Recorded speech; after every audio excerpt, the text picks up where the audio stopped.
Do you want the good news or the bad news first? Perhaps you've had someone ask you that question or you've posed it to someone else. What do you want to start with, the good news or the bad news? Because I've got both, is the idea there. And me personally, I'd rather receive the bad news first so I can end on a good note. I'm curious about you. Let me know. What would you rather have first, the bad news or the good news? Now, I'd rather have the bad news first, but sometimes I just don't want to hear any more bad news. I just can't handle any more bad news. I've had enough bad news. I don't want to hear any more. Just give me the good news and let's forget about the bad news. Kerry Newhoff tells a story about one time he was working in his office and a staff member came in, poked his head in the door and said, "Hey, I've got news." And Kerry Newhoff said, "I hope it's good news because I don't know that I can handle any more bad news right now." A staff member thought for a second and they said, "Well, I don't know if it's bad news or good news. It's just news. I guess if it's bad news or good news, it's going to depend on how you respond to it." And that's reality, isn't it? That there isn't really bad news and good news. It's all just news. Kind of like there isn't bad truth and good truth. It's just truth. And what makes it bad or good is our reaction to it. How we respond to the news. How we respond to the truth. And I want to be clear with you today that you don't have to pretend that it's all good news. You don't have to pretend that it's all good news all of the time. Even though it's Thanksgiving and it's a time of giving thanks, you don't need to be in denial about the bad. And actually what we find is that God encourages the opposite of that in Scripture. He doesn't encourage us to lie about the bad or to pretend the bad doesn't exist. He encourages us to be open about it. In Scripture, we find example after example of people venting their frustration to God. Not just venting their frustration and making up a complaint, but they're making their complaint to God. The Psalms, which is the Jewish songbook, it has songs of lament. And songs of lament are songs of complaint. They're songs that list off all of the things that are upsetting you. They're also songs of anger. They're songs of sadness. Think of breakup songs or sad songs that are popular in our day and age. These lamentations were sad songs, angry songs, but they were sung to God, sung about God in church, in gatherings of the Jewish people. And how many of them there are in the Psalms depends on who's counting, just like your friend might think that a song isn't necessarily a sad song because it ends happy. And so some people characterize them differently, but a conservative number on the amount of lament songs or songs of lament is about 45. And some people say nearly double that amount. But if going with around 40 to 45, that's nearly a third of the Psalms. That's nearly a third of the Jewish songbook. Can you imagine if when you came to church or when we gathered to worship, if 1 out of 3 of the songs that we sang was a song of God, what's going on? What's wrong with you? Because that's what these songs of lament were. And they also had songs of anger. God, bring down wrath upon our enemies. God, bring down judgment upon them and their children. That's what these songs of anger and complaint were. God wasn't afraid of hearing these things. God wasn't afraid of hearing their complaints and their lament. They were inspired to write these words and to share how it is that they were feeling. God is not afraid of the bad news. God is not afraid of your response to the news. Toward the end of World War II, the Germans made a lot of really crazy mistakes, and part of the reason was that no one wanted to give Hitler bad news. No one wanted to give him information on just how bad everything was, and so he really didn't understand how bad it had gotten. They were constantly trying to let him know that it's going all right. They were afraid to give him bad news. God is not afraid of your complaints or your bad news. And we see many pillars of the faith throughout Scripture pouring out their complaints before God. Now, let me guess what you're thinking. You're saying, well, Pastor Dean, is this a Thanksgiving sermon, shouldn't this be positive and encouraging? I just want to hear something positive and encouraging. It's the holiday. All right, let me read you a passage that's positive and encouraging. It's probably one of the most famous, most familiar, positive and encouraging passages, one that we share on social media a lot. It's Lamentations chapter 3, verses 22 to 24. It says, "It is of the Lord's mercies that we are not consumed, because his compassions fail not. They are new every morning. Great is thy faithfulness. The Lord is my portion, saith my soul. Therefore I will hope in him." And that is an encouraging word. It's talking about God's mercies being new every morning. Perhaps you, not even being familiar with the verse, you've heard someone say God's mercies are new every morning. And that is a very encouraging thought. But I need to point something out about this passage. It's in Lamentations chapter 3. And Lamentations is a book just of laments. It's a book of poetry written about the fall of the people as the Babylonians came in and conquered them, destroyed their city, and tore down their temple. And so this passage about God's mercy being new every morning, it's in the middle of this song, this collection of songs of lament and complaint. You see, even the most positive and encouraging passages in Scripture are found within the context of heartbreak and adversity. And if we only cherry pick those verses, if we only cherry pick the stories where everything turns out great, grand, wonderful, we'll really miss out on a good foundation, strong support in Scripture. And I know that it is appealing to focus on the things that are positive and encouraging. Positive, encouraging, that's the motto or the byline for one of our local Christian radio stations, K-Love. And don't get me wrong, I'm super thankful that we have Christian radio here in the area. I'm sure there are many Christians in other parts of the world that they wish that they had a couple of Christian radio stations to choose from, like we are blessed to have. But sometimes I struggle with Christian radio because there's a little bit of a bubblegum theology. There's a little bit of a, hey, everything turns out awesome. Everything turns out great. And there's very little promotion of the things that are hard and difficult and adverse. There's only looking at the bright side of things. And I think that when we're constantly looking at the bright side, we come to a place where we don't even appreciate it without seeing the dark side. I'm afraid that many of us have a Lego movie theology, and if you're not familiar with that, it's probably because you don't have small children who enjoyed the Lego movie. But in the Lego movie, they sing, everything is awesome. Everything is cool. And the truth is that we know that not everything is awesome. Not everything is cool. That there are hardships. And this book, this passage, Lamentations chapter 3, is written because there was a whole lot that wasn't awesome. And let me go back to the beginning of this chapter where we find this super encouraging passage. Let me go back to the beginning of it and read the opening verses.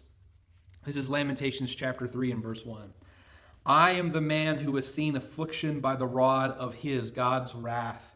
He has led me and made me walk in darkness and not in light. Surely he has turned his hand against me time and time again throughout the day." God is against me, this is saying. In Lamentations, the chapters, the first 4 of them are written in an acrostic style. An acrostic is when each letter starts the next line. And chapters 1 and 2 and 4 all have one line or verse per letter of the Hebrew alphabet. But chapter 3 has 3 of them. It is the longest song of lament. And it starts off with these words, like in verse 4, "He has aged my flesh and my skin and broken my bones. He has besieged me and surrounded me with bitterness and woe. He has set me in dark places like the dead of long ago. He's put me in the grave. He's put me in the dungeon. He's hedged me in so that I cannot get out. He's made my chain heavy. Even when I cry and shout, he shuts out my prayers. He has blocked my ways with hewn stone. He has made my paths crooked. He has been to me a bear lying in wait, like a lion in ambush. He has turned aside my ways, and he has torn me in pieces. He has made me desolate. He has bent his bow and set me up as a target for the arrow. He literally just said that God has drawn back the bow and he has me in his sights. God has placed his crosshairs on me. The lamentation is saying God is so against me that he's got me in his crosshairs and he's looking for the opportunity to take me out. There's not a lot of hope there. There's a whole lot of desperation and dismay. And he's going to get to this place where he talks about the mercy of God, but it's only after being really, really raw and honest about how bad things are. And I want you to know that this Thanksgiving, you can be incredibly grateful and hopeful while also being very real about how difficult this life is. To be absolutely honest and open and transparent about how difficult things are right now is okay. And I think that when you do it, it can lead to a very good place. What we see in these songs of lament, what we see in these acrostics, these poems of all of the misery, they're pouring these things out before the Lord. You see, they're not letting them just stay inside and fester and stew and pretending that everything's okay. Because what that does is it leads to someone just exploding. They're holding in all of this frustration and fear and rage and desperation until they just explode. They can't keep a happy, smiling face over the heartbreak anymore. No, what these writers do in the songs of lament is they pour out everything that's on their hearts. They just kind of express all of it, get it all out of their system, tell God exactly how they're feeling. And then they can be open to the beauty of God's goodness in the midst of all of the bad. You see, while this lament is super honest about how difficult things are, it's also very hopeful. It also is very hopeful, not in spite of the dismay, but in the dismay. Because of the dismay. Let me show you. Verse 37 says this. Who is he that saith, and it cometh to pass, when the Lord commandeth it not? In other words, who could make anything happen without God saying that it should happen?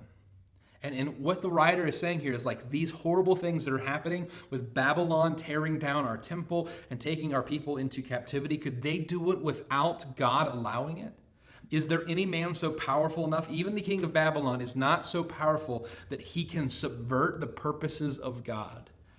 And so there's no one who can make a decree and it go against what God desires. God is allowing this to happen to them. Why? Well, he gets clear on that in verses 39 to 42. Verse 39, he says,